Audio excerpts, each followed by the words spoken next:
우리는 지금까지 마태복음의 저자 마태가 이끄는 대로 이렇게 쭉 성경을 읽어왔습니다. 예수님의 탄생, 예수님의 가르치심 산상수훈 5, 6, 7장, 그리고 예수님의 10개의 기적 이야기가 담겨있는 8장, 9장, 그리고 앞서 예수님이 제자들을 파송하시면서 하신 파송 설교인 10장 말씀을 보았습니다. 이제 11장에 들어와서는 이러한 예수님께서 하신 모든 일들이 감옥에 갇혀있던 세례 요한에게도 들렸다라는 것을 말해주고 있습니다. 1절에 보시면 예수께서 12 제자에게 명하시기를 마치시고 이에 저희 여러 동네에서 가르치시며 전도하시려고 거기를 떠나가시니라. 요한이 옥에서 그리스도의 하신 일을 듣고 제자들을 보내어 예수께 여짜오되 오실 그이가 당신이오니까 우리가 다른 일을 기다리오니까. 세례 요한이 감옥에서 예수님의 소식을 다 듣고 있었어요. 그렇죠? 제자들이 다 알려주었을 것입니다. 그래서 예수님께 제자들을 보내서 질문을 하는데 질문과 세례 요한의 질문과 예수님의 대답이 어떻게 보면 참 재밌어요. 오실 그이가 바로 당신입니까? 아니면 우리가 다른 일을 기다려야 됩니까? 오실 그이 누구를 얘기하는 걸까요? 바로 메시아를 얘기하는 거예요. 메시아. 그러면 직접적으로 예수님 당신이 메시아십니까? 이렇게 질문해도 되는데 그렇게 또 질문을 못해요. 안 하고 오실 그이라는 말을 쓰고 다른 일을 기다려야 되냐. 예수님은 이러한 세례 요한의 은근슬쩍한 메시아이십니까? 라는 질문에 뭐라고 대답을 하셨을까요? 그래, 맞다, 내가 메시아다라고 대답해 주셨을까요?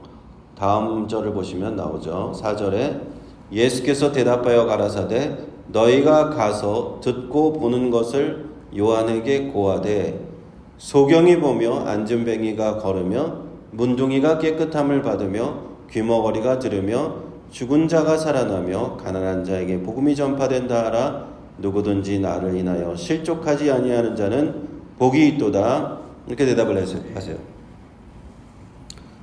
세례 요한이 메시아이십니까? 라는 것을 은근슬쩍 물어봅니다. 오실 그이라고 하면서 예수님께서 내가 메시아다 이렇게 대답은 또 하지 않으십니다. 뭐라고 하시냐? 예수님께서 둘러서 대답하시는 거예요. 너희가 세례 요한의 제자들에게 너희가 여기에서 보고 들은 것을 한번 가서 전해봐. 그러면서 구약 성경 메시아의 예언으로 가장 유명한 구약 성경이죠. 이사야 35장 5절 6절 말씀을 딱 주시는 거예요. 이 말씀을 주시면서 소경이 보고 안전뱅이가 걷고 문둥이가 깨끗함 받고 귀머거리가 듣고 죽은 자가 살아나고 가난한 자에게 복음이 전파된다. 이 이사야서 말씀을 딱 주시면서 이 메시아를 예언한 이 말씀을 주시면서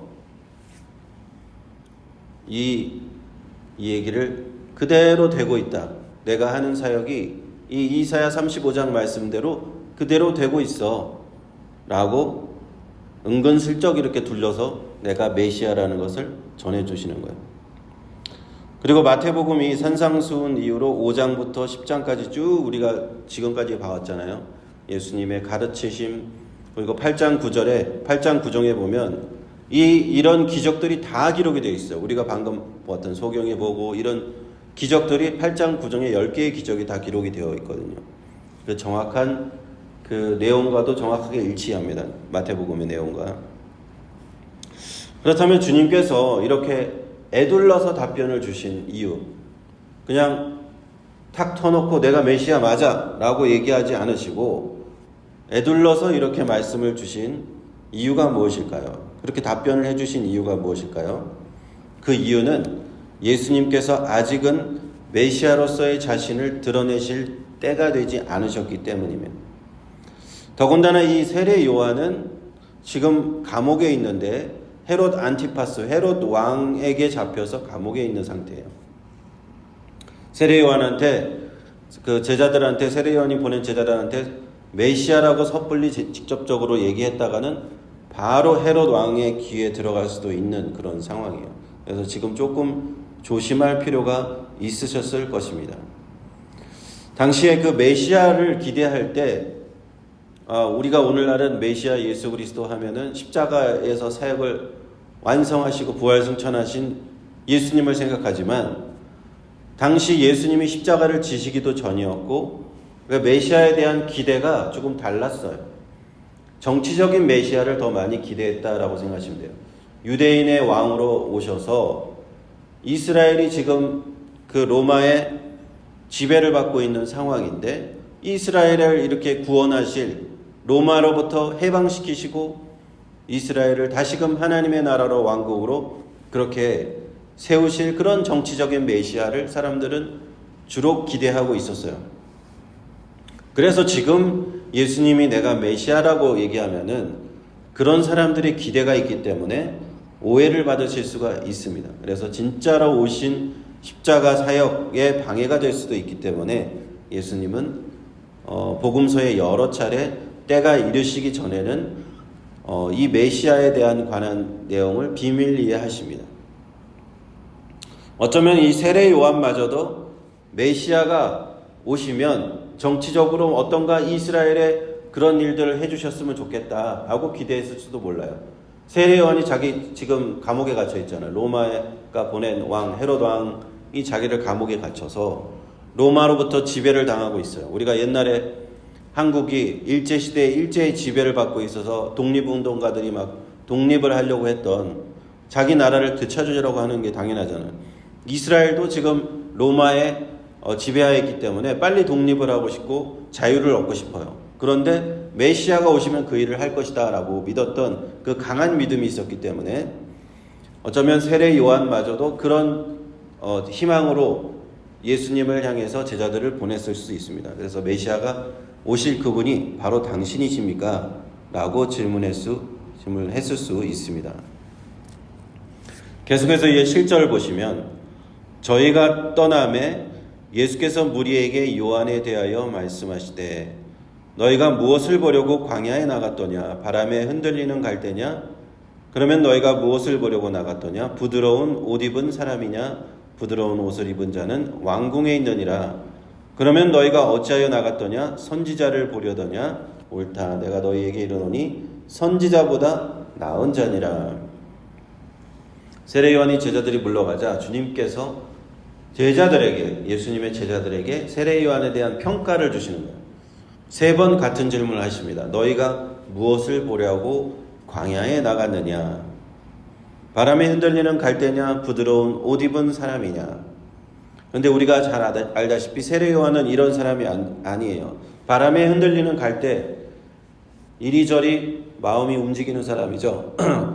결단력이 없는 사람을 얘기하는 겁니다. 우유부단한 사람을 얘기해요. 그러나 세례 요한은 그런 사람이 아니었습니다. 하나님의 말씀을 전하고 회개의 세례를 전하고 헤롯이 잘못한 것이면 아무리 왕이라 할지라도 그 잘못을 직설적으로 얘기하는 사람. 또 부드러운 옷을 입은 사람이 아니었죠. 낙타 털옷을 입고 있었습니다. 석청을 먹고 있는 사람이에요. 하나님의 그 성지적 사역을 위해서 이런 거친 환경도 마다하지 않는 부드러운 옷을 입은 사람이 아니었어요. 3번째로는 선지자를 보러 갔느냐 하시면서 선지자보다 나은 자라고 얘기하십니다.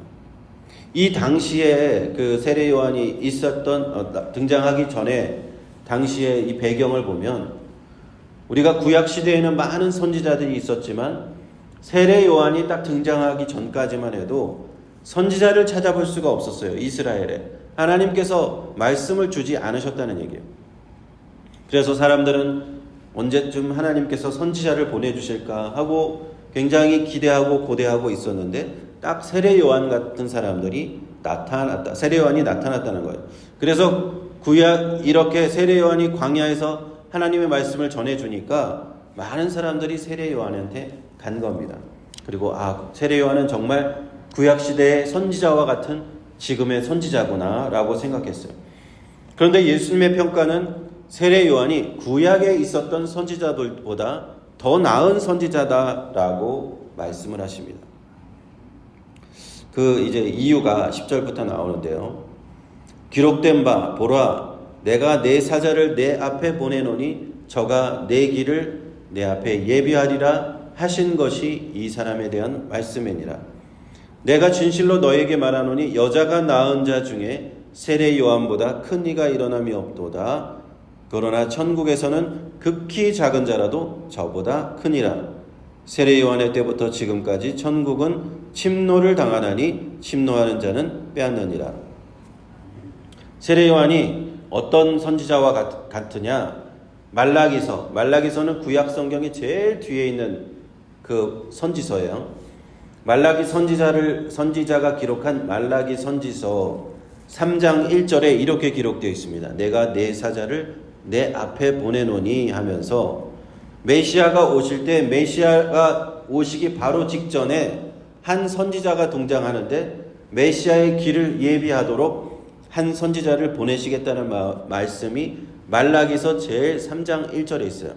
말라기서가 제일 뒤에 구약성경 제일 뒤에 있는 이유가 있어요. 말라기서에는 오실 메시아에 대한 기록이 있거든요. 앞으로 오실 메시아에 대한 기록이 딱 있고 구약성경이 딱 끝나버리는 거예요. 거기서.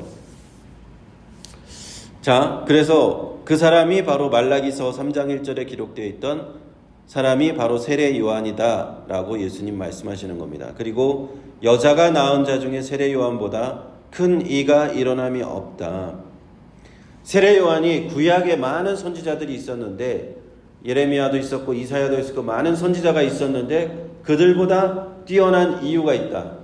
그것은 바로 메시아의 길을 직접적으로 예비하러 온 선지자이기 때문에 그렇죠. 메시아가 오시기 바로 직전 그 길을 닦기 위해서 예비하기 위해서 온 선지자이기 때문에 그렇습니다. 그러나 또 이어서 말씀을 주시죠. 그러나 천국에서는 극히 작은 자라도 저보다 크다. 우리가 세례 요한까지는 구약의 선지자라고 볼 수가 있는 거예요. 그런데 이 시대가 딱 구분이 됩니다. 말라기에서 딱 그 구약 성경이 딱 끝났죠. 예수님이 메시아가 오신다라고 하고 구약 성경이 딱 끝났어요. 그리고 신약 성경이 시작하면서 오신 메시아부터 성경이 다시 시작돼요. 그런데 세례 요한까지는 딱 구약의 이 율법의 시대인 거예요. 메시아가 오시기 바로 직전에 나타난 사람, 그 세례 요한. 그러므로 시대가 딱 구분이 되는 사람, 그 분기점에 있는 사람이 바로 이 세례 요한이라는 거예요. 그러므로 세례 요한과 비교했을 때 메시아 시대에 구원받은 천국 백성들은 구약 시대에서 구원받은 사람들과 비교해 봤을 때 구약의 약속의 말씀, 하나님의 그 구약의 약속의 말씀으로 천국에 가보면 그 사람들보다 큰 거예요. 세례 요한보다 큰 거죠. 그래서 더 높은 지위를 받게 된다. 메시아 예수 그리스도 천국 복음을 받아들이는 사람은 또 그렇게 된다는 거고, 그때부터 세례 요한의 딱 그 시점을 기점으로 천국이 그런 사람들로 채워진다. 그래서 침노한다고 그러죠. 천국을 마치 빼앗는 것처럼 사람들이 천국으로 들어가게 되는데 바로 예수 그리스도의 복음을 믿고 천국으로 들어가는 사람들로 채워진다라는 말씀입니다. 이어서 보시면 13절에 모든 선지자와 및 율법에 예언한 것이 요한까지니 만일 너희가 즐겨 받을진대 오리라 한 엘리야가 곧 이 사람이라. 귀 있는 자는 들을지어다. 여기서 또 정확하게 설명을 해주시죠. 알기 쉽게 딱 풀어서 설명해 주시는 거예요.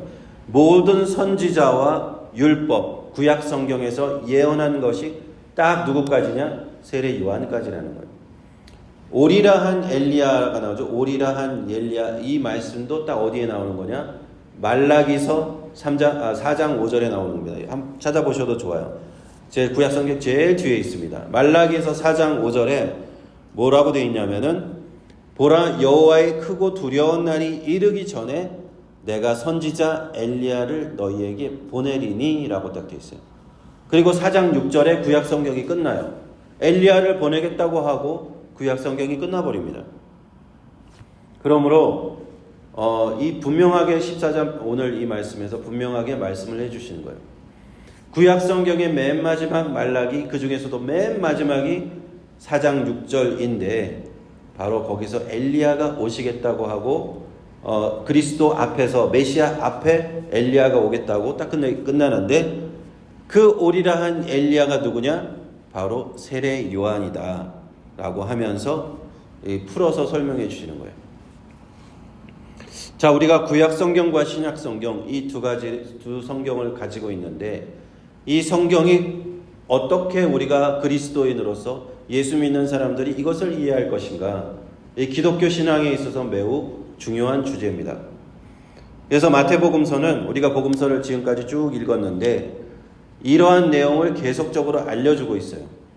구약 성경을 예수 믿는 사람들이 예수님을 믿고 예수님을 따르는 제자들이 구약을 어떻게 이해할 것인가? 구약에 율법이 있었고 선지자들의 가르침이 있었는데 어떻게 이해할 것인가? 그것을 쭉 계속해서 마태복음서는 우리에게 가르쳐주고 있는 겁니다. 앞서서 산상수훈에서 한번 나왔었죠. 율법을 초월하여서 율법을 완성하러 오신 분이 바로 우리 예수님이시다 라는 것을 가르쳐 주셨고, 오늘 말씀에서는 세례 요한의 제자들이었죠. 제자들과 예수님의 대화를 통해서 예수님이 또 세례 요한을 평가하시는 이 대화를 통해서 또 한 번의 가르치심을 주시는 것입니다. 우리가 믿는 이 천국복음, 예수님을 통해서 받은 이 천국복음은 율법과 선지자와 이 가르침과 어떤 차이가 있는가? 이 율법과 선지자의 가르침도 모두가 하나님의 말씀이었지만 딱 그 분기점이 있다는 거예요. 세례 요한이라는 이 마지막 선지자의 분기점이 있고, 여기서 딱 터닝 포인트로서 그가 그 마지막 예언자 엘리야의 역할을 하였다라는 것이고요. 세례 요한까지가 율법과 선지자라면 이 이후에 우리가 믿는 예수 그리스도 천국 복음의 시대가, 새로운 시대가 열리게 된 것이라는 말씀입니다. 그러므로 천국에서 가장 작은 자도 세례 요한보다 더 큰 이유가 설명이 되는 것입니다. 바로 메시아 예수 그리스도를 통하여 천국 백성이 된 사람은 메시아를 기다리던 사람들보다는 한 단계 더 우위의 큰 지위를 얻게 될 것입니다. 이러한 지위, 천국에서 우리가 새로운 예수 그리스도를 통한 천국 복음을 받고 새로운 지위를 받은 사람들이 저와 여러분인 줄로 믿으시기를 바랍니다. 함께 기도하겠습니다.